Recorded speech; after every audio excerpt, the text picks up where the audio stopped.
অপেক্ষা করতে থাকে রাজেশ বাবুর জন্য। আর রাজেশ বাবুর গাড়িতে তারা তাকে তুলে দেয়। মুখটা এবার ঠিকঠাক মতো দেখে দাঁড়া চারু, আজ তোকে খাবার বেড়ে দিতে হবে না মা। এই কম খাবার তুই বাড়তে গেলে আমাকে আর চল সোনা পাখি, আমরা আজ এক্ষুনি বেরিয়ে পড়ি। চারুলতার কাছে যাওয়ার উদ্দেশ্যে আমার যে আর এক মুহূর্ত দেরি করতে ইচ্ছে করছে না। তখন লালু যে কথা বলল সেসব কি সত্যি? আমি কি সত্যি রাজপুত্রকে ভালোবেসে ফেলেছি? না না না, এটা যদি সত্যি হয় তবে যে সেটা অন্যায়। হে বিধাতা, তুমি আমায় কেন অন্যায়ের কাছের দিকে পা বাড়াতে দিলে? তুমি আমার মনটাকে আটকাতে পারলে না? তুমি কি আমায় বাধা দিতে পারলে না? মন যে কারো বাধা না মেনে তার আপন মনে বয়ে চলে। আমার মনটাকে যে ওই রাজপুত্র সত্যি সত্যি চুরি করে নিয়েছে। রাজপুত্র তো যাবার সময় খালি হাতে ফিরে যায়নি, বরং আমার মনটাকে সঙ্গে করে নিয়ে চলে গেছে। আর তাই তো ওই রাজপুত্রের সাথে আরেকটি বার দেখা হওয়া পর্যন্ত মনটা আমি কিছুতেই শান্ত করতে পারছি না। লালু তো আমার একমাত্র বন্ধু, ও আমার মনের কথা ঠিক বুঝেছে। আমি সত্যি রাজপুত্রকে ভালোবেসে ফেলেছি। আমি রাজপুত্রকে ভালোবাসি, কিন্তু এটা তো অন্যায়। এ অন্যায় আমি কি করে করতে পারলাম? কি করে?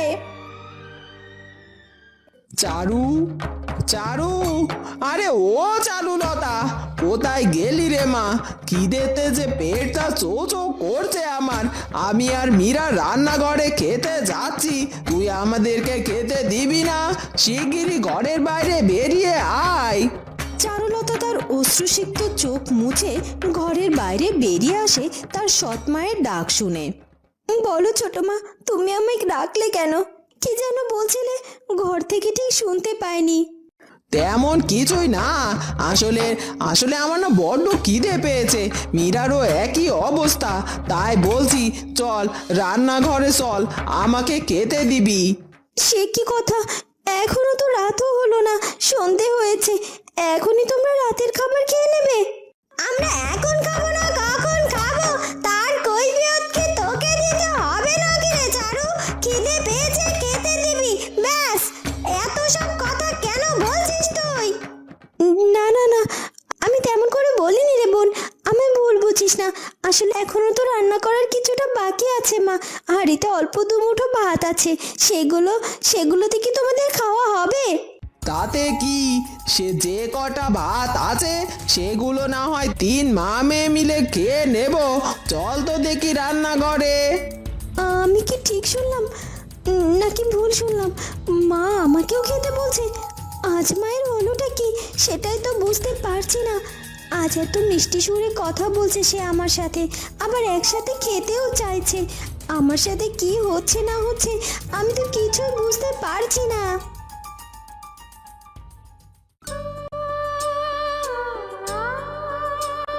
চল সোনা পাখি, আমরা আজ এক্ষুনি বেরিয়ে পড়ি।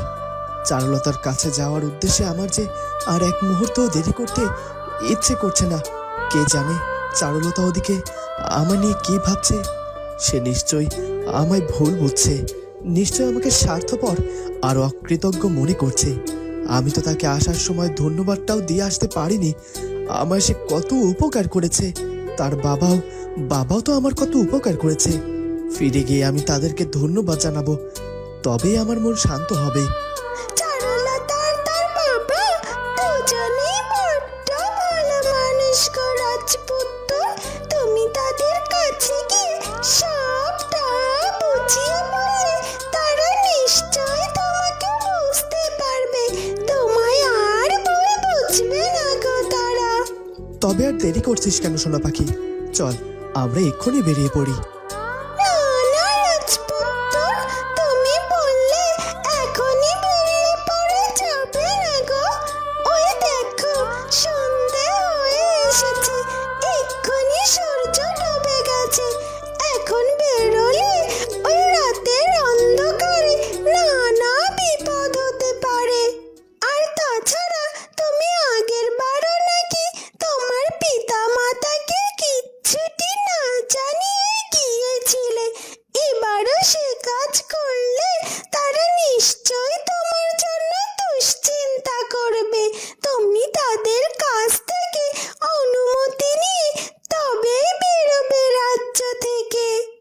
আচ্ছা বেশ, আমি আজ রাতেই পিতাকে সব জানিয়ে রাখবো। আর কাল খুব ভোর ভোর আমি আর তুই বেরিয়ে পড়ব, কেমন?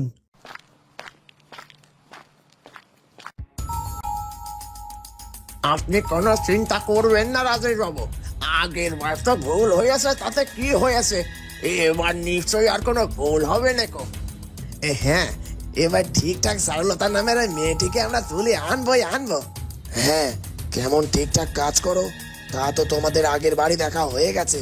নেহাত এখানে আমার তেমন কোনো লোক নেই বলে তাই আবারও তোমাদের মতো অপদার্থদের কাছে আমার সাহায্যের জন্য হাত পাততে হয়েছে। এটা আমার দাসী বাঁচার হতো, তাহলে আমি কি করে কি করতে পারি সেটা খুব ভালো করে দেখতে পারতে। আর শুনুন রাজেশ বাবু, নেড়াই একবারই বেল পড়াই যায়, একবার তার টাকে বেল পড়ার পর বারবার যায় না কো, বুঝেছেন তো? তাই আমরা একবার ভুল করেছি, এবার নিশ্চয় আর ভুল হবে না গো। ঠিক আছে, তবে শোনো, এবার আর কোনো ঝুঁকি নেওয়া যাবে না। আমি ওই চারুলতাকে ঘুমের ওষুধ খাওয়ানোর ব্যবস্থা করে রেখেছি। আর তোমরা ঘুমন্ত চারুলতাকে তুলে নিয়ে এসে শুধু আমার গাড়িতে তুলে দেবে। আমি চারুলতাদের বাড়ির পেছনে আমার গাড়ি নিয়ে অপেক্ষা করব। আর এবার আমি চারুলতার মুখ দেখে নিশ্চিন্ত হয়ে তবে দাসী বাজারের উদ্দেশ্যে রওনা দেব। আচ্ছা রাজেশ বাবু।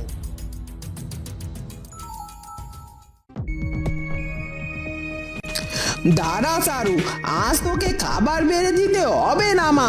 এই কম খাবার তুই বাড়তে গেলে আমাকে আর মীরাকে সব দিয়ে দিবি, তোর জন্য কিচ্ছুটি রাখবি নেকো, সে কি আমি জানি না। দাঁড়া, আমি আজ সমান ভাগ করে 3 থালায় ভাত বেড়ে দিচ্ছি, তুই মীরার পাশে গিয়ে বসে পড় তো মা।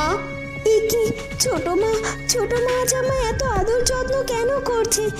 আমার মাথায় তো কিচ্ছু ঢুকছে না, কিন্তু এটা আমি দিব্যি বুঝতে পারছি, এর পেছনে নিশ্চয়ই ছোট মায়ের কোনো না কোনো স্বার্থ আছে। এই নে চারু, এটা তোর খাবার, আর এই যে মীরা, এটা তুই কে নে। আমার এইটুকু খাবার দিলে মা, এইটুকু খাবারে কি আর আমার পেট ভরে? হ্যাঁ, সেজন্যই তো বলছিলাম মা, আমি এখন খাবো না, তোমরাই খেয়ে নাও, আমি পরে ভাত রান্না করে খেয়ে নেবো ক্ষণ। নে বোন, তুই আমার তাহলে সব ভাতগুলো খেয়ে নে। আরে না না চারু, তোকে যে খাবার দিয়েছি সেগুলোই তুই খা। আর মীরা, তুই এখন ও কটা ভাতই খাবি, আর এখন থেকে কম কম খাবার খাবি, বুঝেছিস তো? দিন দিন তুই বেশ মোটা সোটা হয়ে যাচ্ছিস, এরপর কিন্তু ভালো বড় পাবি না। ঠিক আছে মা। নে মানে চারু, খেয়ে নে। কি ভাবছিস বসে বসে বল তো? এটাই তো যে তোর ছোট মা আজ তোকে এত আদর যত্ন করে খেতে দিচ্ছে কেন? আসলে মা, আজ কি হয়েছে জানিস তো? আজ আমার মনে মনে একটা কথা বারবার উদয় হচ্ছে, যে আমি তোকে ছোট থেকে আদর যত্ন করিনি, তার উপরে তোর বিয়েও ভেঙে গেছে। একটা মেয়ের বিয়ে ভেঙে যাওয়ার কারণে তার মনের ভেতর কি চলে সেটা কি আমি কোনো মেয়ে হয়ে বুঝতে পারছি না রে মা।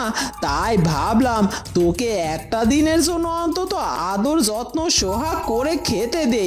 আসলে আমি মানুষটা উপরে উপরে খারাপ হলেও ভেতর ভেতরে ভালো একটা মন আছে, বুঝলি তো? আজ তোমার এইটুকু আদর যত্নে আমার মনটা ভরে গেল মা। সেই ছোট থেকে পাওয়া মনের আঘাতগুলো সব ধুয়ে মুছে গেল। আজ আর কিচ্ছু চাই না আমি, তুমি শুধু আমায় মন থেকে একটু আদর যত্ন করো, তাহলেই হবে। আমি মুখ বুজে তোমার সব কাজকর্ম করে দেব মা, শুধু আমার মুখে একটু ভালোবাসা দিও। তুমি আজ আমায় নিজের হাতে খাবার বেড়ে দিয়েছো, আর আমি এই খাবার খাবো না তা কি করে হয় বলো? আমি এক্ষুনি সব খাবার খেয়ে নেব মা।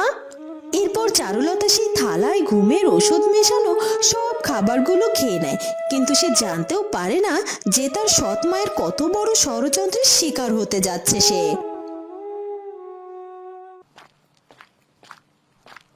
আরে রাজপুত্র, যে আমি তোমার কাছে খবর পাঠাতে যাচ্ছিলাম যে আমার কক্ষে এসো, তোমার সাথে আমার কিছু কথা আছে।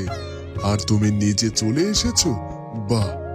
হ্যাঁ পিতামশাই, আমার একটা জরুরি কথা ছিল আপনার সাথে, তাই এসেছি। তা আপনি কেন আমায় ডাকতে পাঠাতে চেয়েছিলেন? কি বলবেন আমায়? না না, আমার কথাটা না হয় পরেই বলছি। তুমি বলো আগে, কি বলতে এসেছো আমার কক্ষে?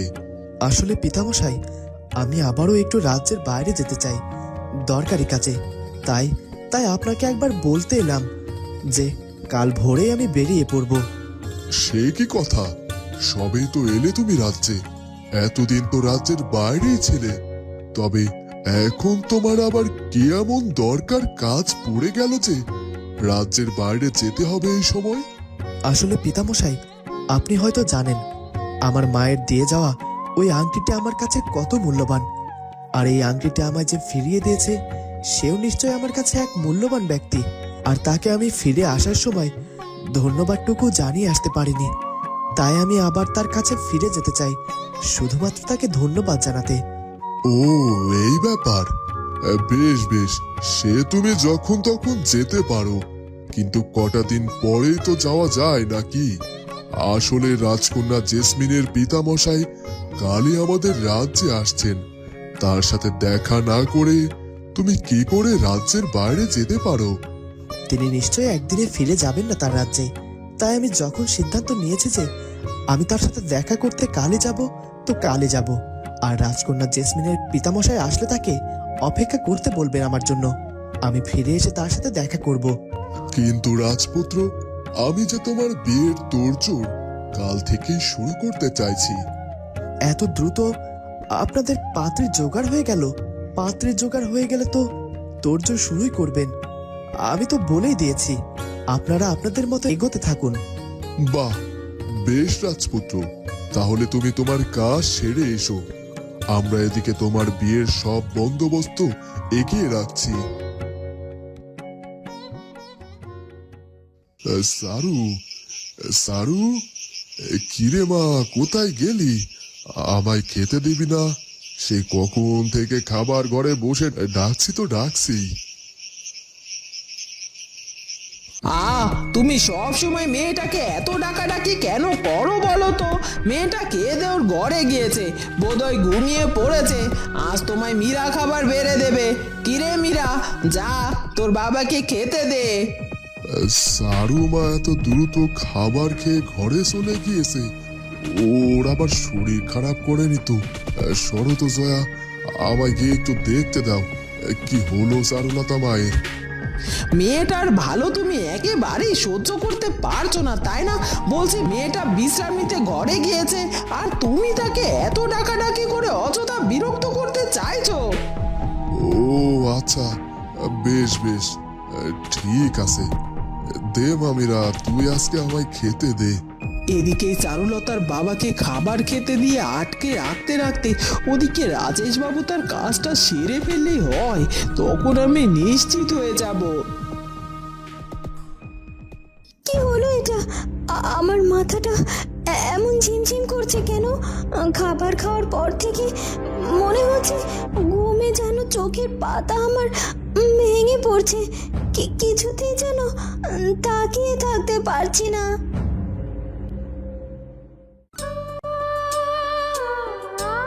এসো চারুলতা, এসো আমার কাছে। আমি যে তোমার অপেক্ষায় আছি। রাজপুত্র, তুমি তুমি এসেছো আমায় ডাকতে? তবে তুমি সেদিন কেন কেন আমায় ফেলে চলে গিয়েছিলে? এই তো আমি আবার চলে এসেছি তোমার কাছে। এবার আমি তোমাকে আমার সঙ্গে করে নিয়ে যাব ওই দূর তেপান্তরে, যেখানে আমার বসবাস। সত্যি সত্যি বলছো রাজপুত্র? সত্যি আমায় তোমার সঙ্গে করে নিয়ে যাবে? আমি যে তোমার সঙ্গে করে 7 সমুদ্র 13 নদী পাড়ি দিতে রাজি আছি রাজপুত্র। মনোজা, এই চারুকে নিয়ে আসতে গেল ওই মোড়লের ছেলে। আরে চারু নাকি ঘুমের ঘরে রাজপুত্র রাজপুত্র করছে। বলি মহারানী, তোর এবার হিল্লেটা সত্যি হতে যাচ্ছে। রাজপুত্রের সাথে না হোক, মোড়লের ছেলের সাথেই হবে তোর। আর এই যে আপনারা এখানে দাঁড়িয়ে দাঁড়িয়ে কেন আছেন? বলি চারুলতার বাবার জন্য অপেক্ষা করছেন নাকি? না না, এখান থেকে নিয়ে যাচ্ছি।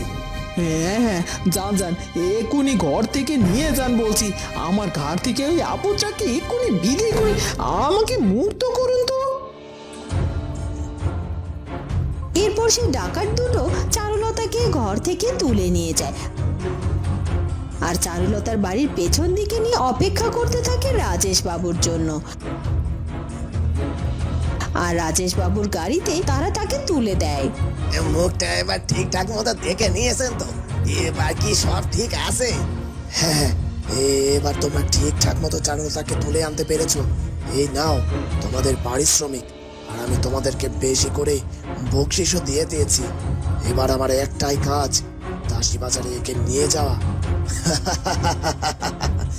চারুলতা এখন আমার হাতের মুঠোয়। একে একে আর কেউ বাঁচাতে পারবে না আমার হাত থেকে, কেউ না।